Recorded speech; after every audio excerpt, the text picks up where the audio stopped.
Chunin Exams Neji vs Sasuke isn't a close fight. In all honesty, you need only reference Neji's fight versus Kyuubi Amp Naruto.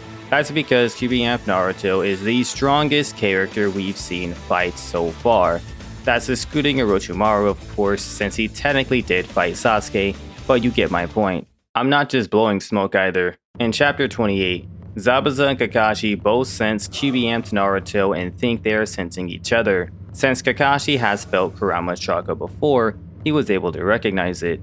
Zabuza, on the other hand, could not, but he did note that it was too strong to be Kakashi. Now, that is very important, because if the Naruto that fought Haku was too strong to be Kakashi, then just how strong is the Naruto that Neji fought? And not just how strong, but how fast. Naruto went from not being able to see Haku at all, to dodging Haku's blitz attempt, to counter-blitzing Haku and catching him in midair. That's a huge jump in speed. And before you jump all over me, yes, I hereby acknowledge Haku wasn't moving as quickly as he was at the beginning of the fight due to chakra loss. However, in the grand scheme of things, that doesn't matter. The next time Kyuubi Amp Naruto makes an appearance is in the Forest of Death versus Orochimaru. The encounter is super short since all Naruto really does is stop Sasuke from dying by pushing a giant snake's mouth into the ground. I don't think it's a hot take to say that this Kyuubi Amp Naruto is weaker than the one that fought Haku. He doesn't have a cloak and his wounds aren't healing. Sure, his eyes are red and slit like Kurama's, but his feats are lacking. Naruto also doesn't have that insane bloodlust he had versus Haku since he didn't just watch Sasuke die. With that said, this is still an incredible display of strength.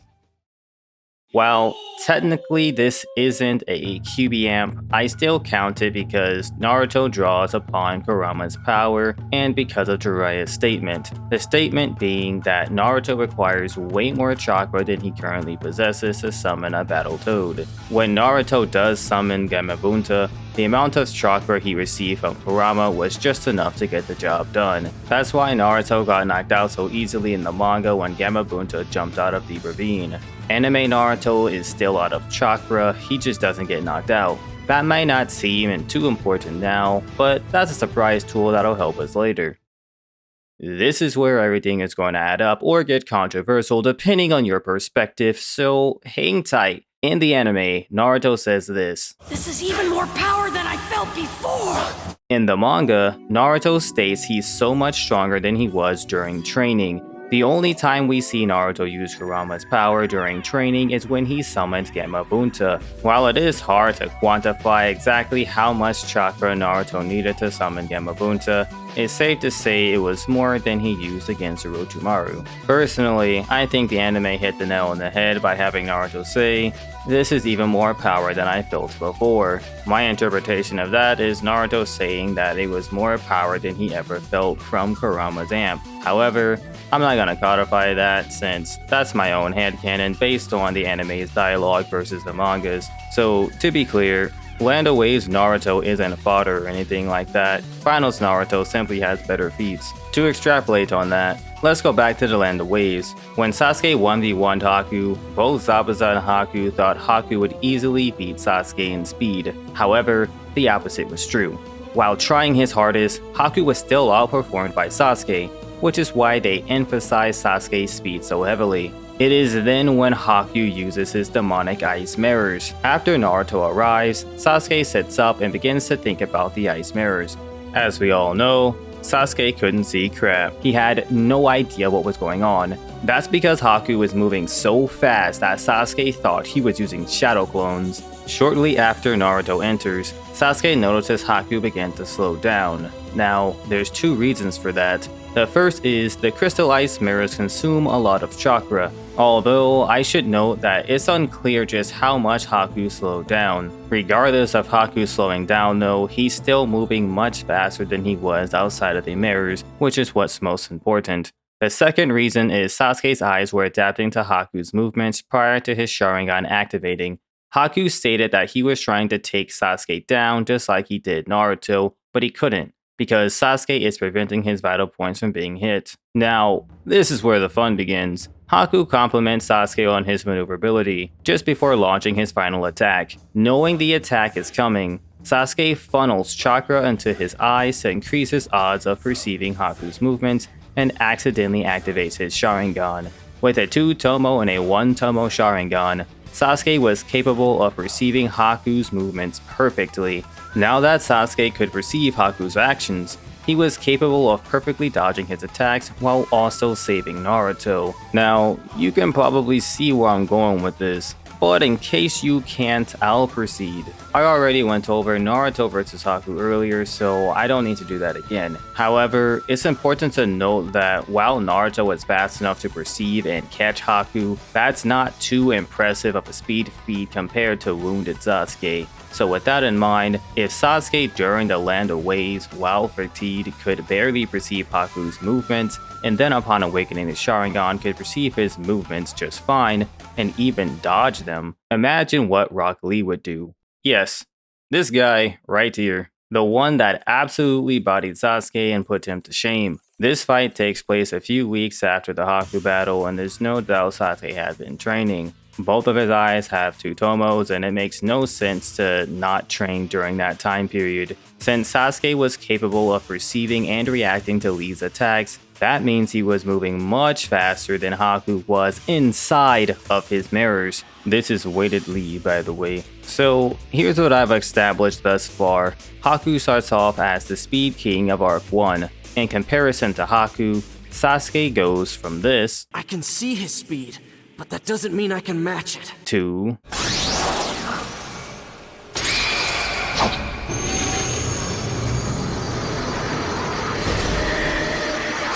Naruto went from not being able to perceive Haku's movements at all to dodging Haku's blitz and blitzing Haku. With all of that behind us, we can go back to Naruto vs Neji. It's clear that Finals Naruto is stronger than Land of Waves Naruto for a few reasons. Firstly, Finals Naruto is much faster. Naruto is forcing Neji to fight much more seriously now due to his newfound speed and power. If Naruto were only moving at, say, unweighted Lee speed, he wouldn't be able to pressure Neji at all. Sure, Naruto's punches would still hit like a truck, but Neji wouldn't have to worry about getting hit since Naruto would be far too slow. As a reminder, Lee's plan to defeat Neji was to open the 4th gate, overwhelm Neji, then open the 5th gate and hit him with the reverse lotus. Also in the anime, Guy states that not even Neji could defend against it, further reinforcing that the 3rd gate and below wouldn't be enough. I'm aware Lee can use the hidden lotus after opening the 3rd gate, so that's a potential counter argument. However, the narrative crafted around Lee using the hidden lotus on Gaara heavily implies that he was planning on doing the exact same thing against Neji, but I digress. Personally, I would place Finals Naruto relative to where 3rd Gate Lee should be in terms of speed. My reasoning is Finals Naruto is without a doubt faster than Land of Waves Naruto. Land of Waves Naruto is a lot more comparable to weighted Lee, and we know in order for Finals Naruto to be able to push Neji to his limit, he'd have to be much faster than weighted Lee. Considering 2nd Gate Lee also wouldn't stand a chance against Neji, Naruto would logically have to be above that as well. What's crazy about Neji's fight versus Naruto is the fact that Neji is able to hang with Naruto perfectly fine until Naruto gets a mental amp on top of his Kyuubi Cloak. I don't know how many people are aware, but just before Naruto reaches Neji, he gets another burst of power. That's why Neji suddenly decides it's rotation or be pancaked.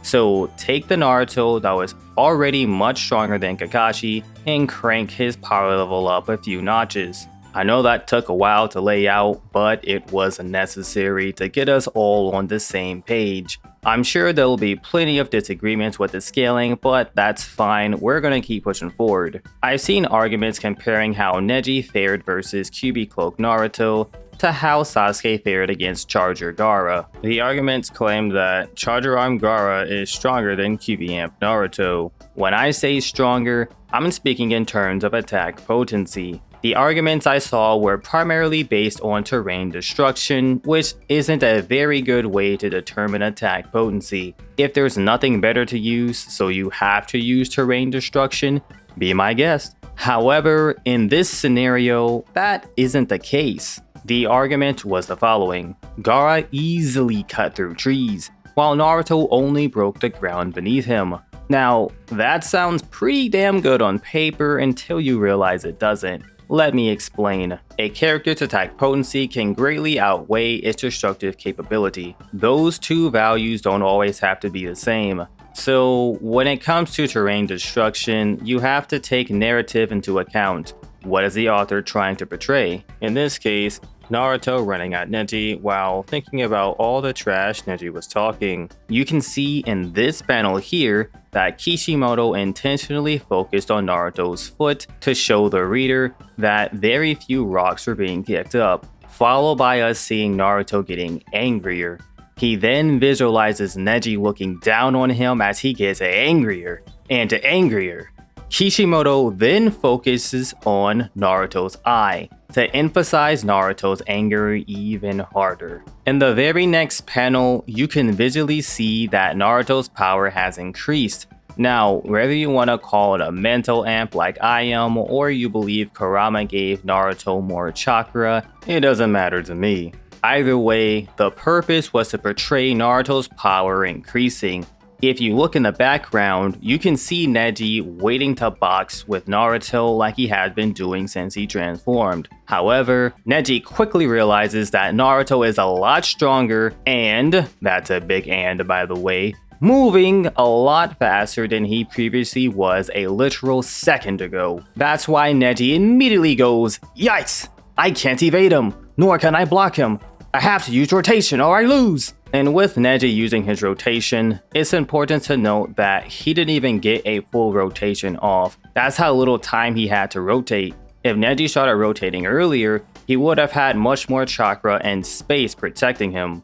Instead, Naruto was essentially right on top of him when Neji started spinning. Secondly, while Charger Gaara destroying trees easily is a feat of strength, destroying trees doesn't directly correlate into damaging other characters. So I was quite baffled seeing it be argued that since Sasuke was capable of fighting after being hit by Gaara, who can supposedly hit harder than Naruto, Sasuke must scale above Neji since, after all, Neji was barely able to stand after colliding with Naruto. That's not only disingenuous, but it also doesn't add up. Claiming Neji is some sort of glass cannon because he was reduced to low HP after that huge explosion, or he's a glass cannon because he technically got one shot. I mean, Naruto only landed one direct hit, which was the uppercut. But I don't know, the whole argument is just preposterous, super disingenuous, just pretending like the whole fight just didn't even happen.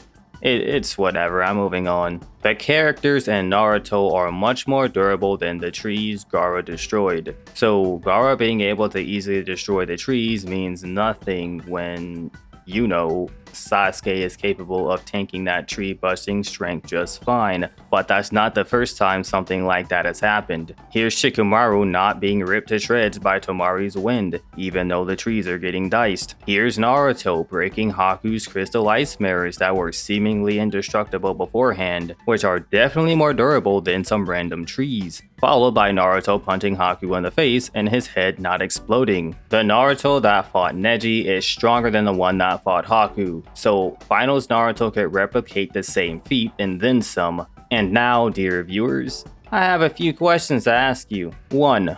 Which is more impressive, slicing through a few trees or slamming into a giant snake so hard that you instantly stop his forward motion? 2. If Naruto had instead slammed into Sasuke, do you think he would have gotten back up? 3. If Sasuke were in Neji's place with an enraged Kyuubi Amp Naruto sprinting at him with the intent of one-shotting him, do you think Sasuke would get back up?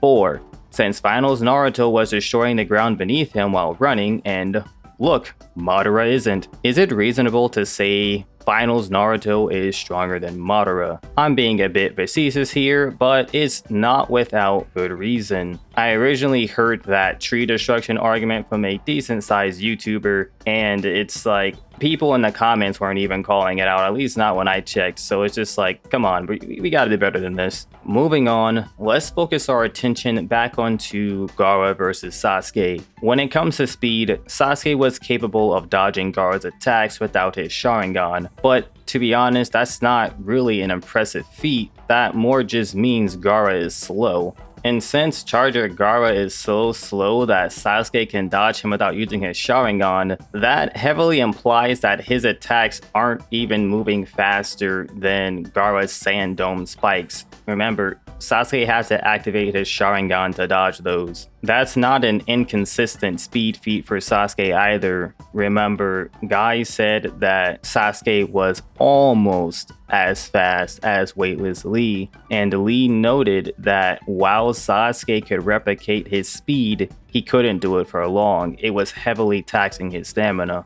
What that means is when Sasuke is fighting normally, he isn't anywhere near as fast as Lee is. By fighting normally, I mean when he isn't able to run around on the ground and he isn't heavily augmenting his speed to get around Gaara's sand.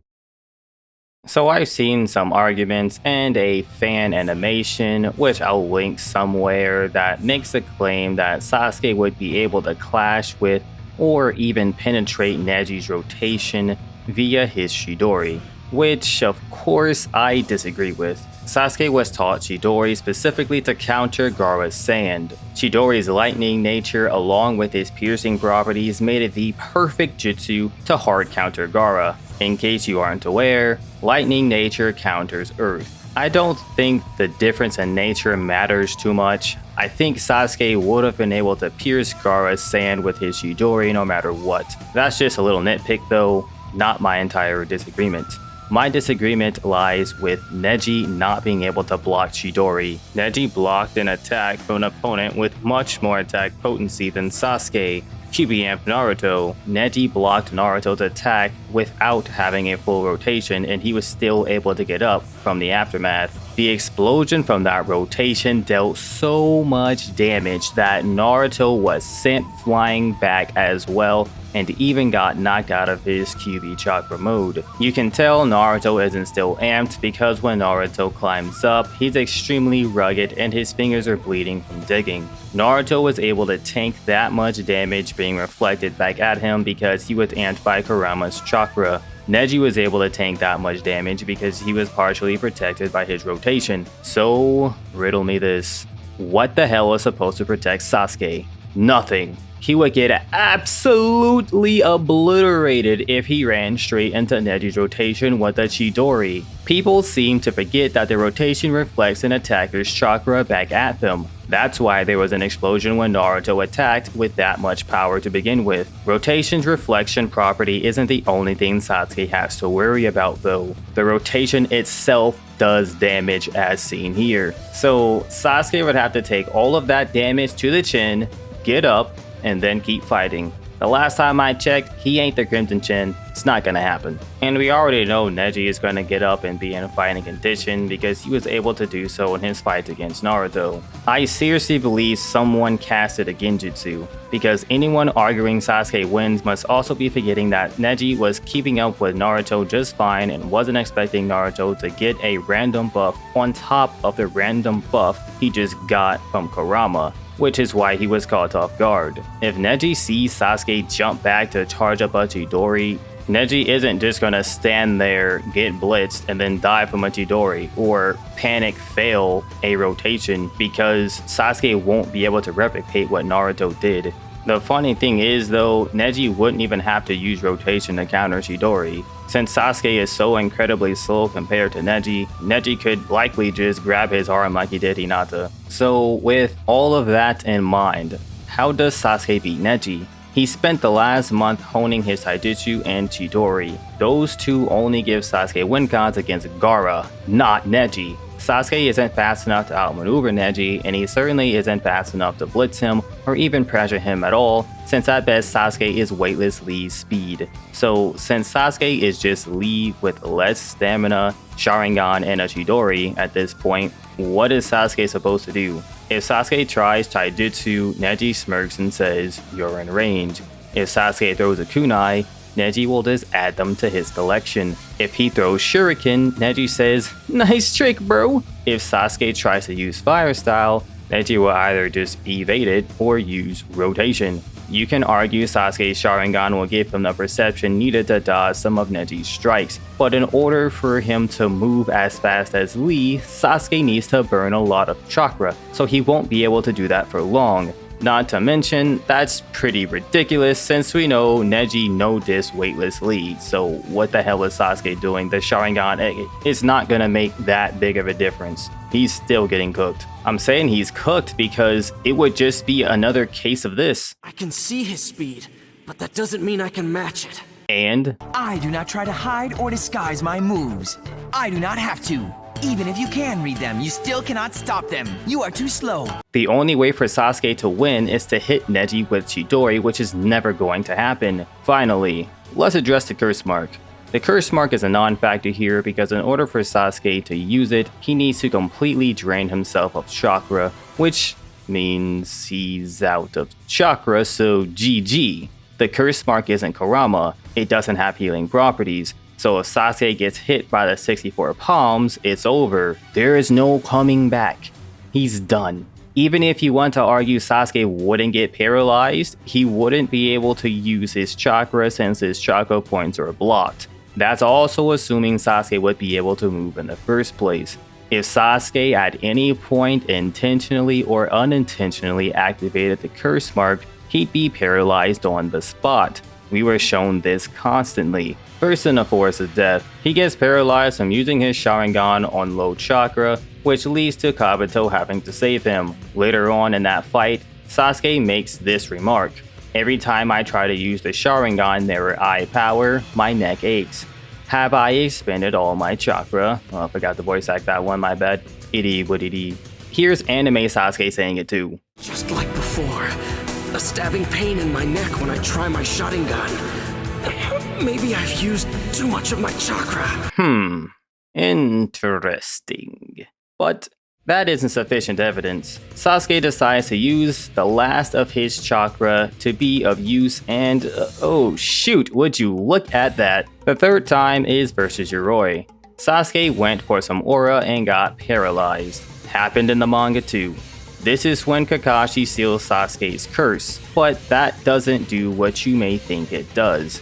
After sealing Sasuke, Kakashi says this. You can pause it and read it if you wish to read the whole thing. The too long didn't read is Kakashi's Jutsu will make the curse mark less volatile. The fourth time we see Sasuke paralyzed is versus Gaara after his third Chidori. Sasuke used every last drop of his chakra and was only able to continue his Chidori because he used up what little power the curse mark was able to provide. Despite the help from Kakashi, we can see as clear as day that as soon as Sasuke hits 0% chakra, he's cooked. Sasuke doesn't recover for the rest of the fight against Gaara. He can barely move at all. I have a funny clip from a different video, so I'm gonna go ahead and play it. This is the guy who said he had enough in him to hold Gaara back for long enough for Naruto and Sakura to escape, by the way. So, to all you Sasuke fans, is this your man's? I sincerely believe that anyone arguing Sasuke can just whip out the curse mark at any point, whether he's out of chakra or on command, whatever,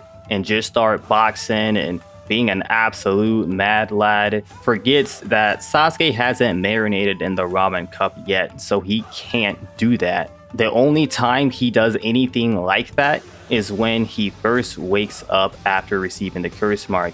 Every other, and I mean literally every other instance, I showed you every other instance, it does not work like that. He can't do that. It doesn't work. It does not heal him. It doesn't work. It's a non-factor. Sasuke is going to have to fight Neji without the curse mark. So, in conclusion, Neji stomps, and it's not even close. No matter what Sasuke does, he's always going to be in range. Please leave a like on the video and subscribe to the channel if you haven't already. Deuces.